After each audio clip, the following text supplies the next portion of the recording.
Hello friends, welcome to my YouTube channel Vedic tax professionals.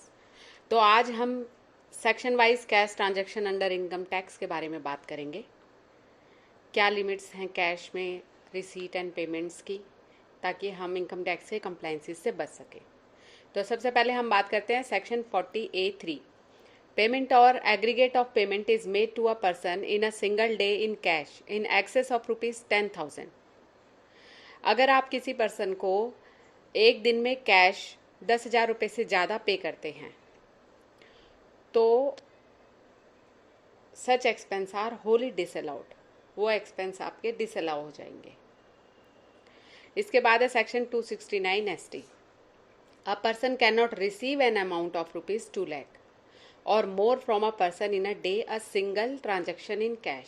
तो 40A(3) में हमने बात करी थी पेमेंट की, एंड सेक्शन 269(ST) बात करता है रिसीट की। अगर आप किसी भी पर्सन से 2 लाख से ऊपर सिंगल ट्रांजैक्शन पर कैश रिसीव कर लेते हैं तो उसके लिए आपको पेनल्टी पड़ती है for non compliance a sum equal to the amount of such receipt. जितना भी आपने रिसीव किया है उसके बराबर की आपको पेनल्टी पड़ जाएगी। इसके बाद है section 43(1). Expenditure for acquisition of any asset for which payment has been made to a person in a single day in cash exceed of ₹10,000। मतलब कि अगर आपने कोई फिक्स्ड एसेट अगर आपने परचेज करी है और उसकी पेमेंट आपने 10,000 से ज़्यादा कैश में कर दी है तो उसका आपको डेप्रिसिएशन अलाउ नहीं होएगा। तो इस चीज़ का ध्यान रखिएगा कि अगर आपको डेप्रिसिएशन क्लेम करना है तो आपको फिक्स्ड एसेट की पेमेंट 10,000 से ऊपर कैश में नहीं करनी है। फिर इसके बाद है section 80D(2)(B). If payment of health insurance premium made in cash. अगर आप हेल्थ इंश्योरेंस प्रीमियम को कैश में पे करते हैं then such deduction is not allowed, तो आपको मेडिक्लेम की छूट नहीं मिलेगी। इसके बाद है section 80G(5)(D). Any payment for donation in excess of ₹2,000 in cash.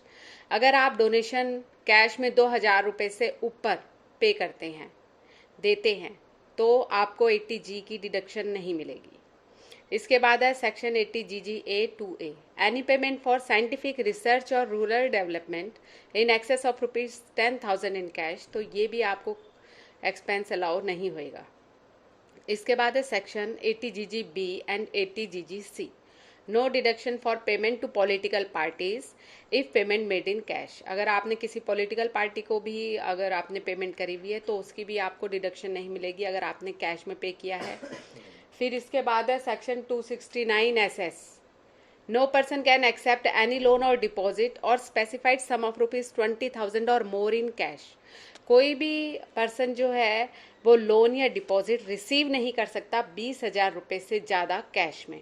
अगर वो इसको वायलेट करता है इस रूल को तो penalty 271D of income tax equivalent to the amount of such loan और डिपॉजिट और स्पेसिफाइड सम सो टेकन और एक्सेप्टेड। फिर इसके बाद है section 269(T). No person can repay any loan और डिपॉजिट और स्पेसिफाइड सम ऑफ ₹20,000 और मोर इन कैश।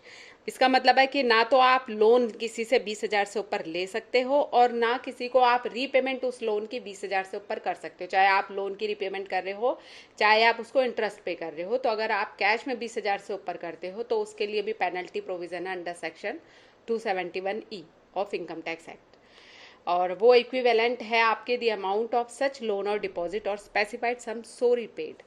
तो आपको ये सेक्शन समझ में आए होंगे। तो जब भी आप कैश की लेन देन करें तो प्लीज़ आप इन पॉइंट्स को ज़रूर से ध्यान रखना। तो अगर आपको ये वीडियो अच्छी लगी है तो प्लीज़ मेरे चैनल को लाइक शेयर एंड सब्सक्राइब ज़रूर कीजिएगा। Thanks for watching.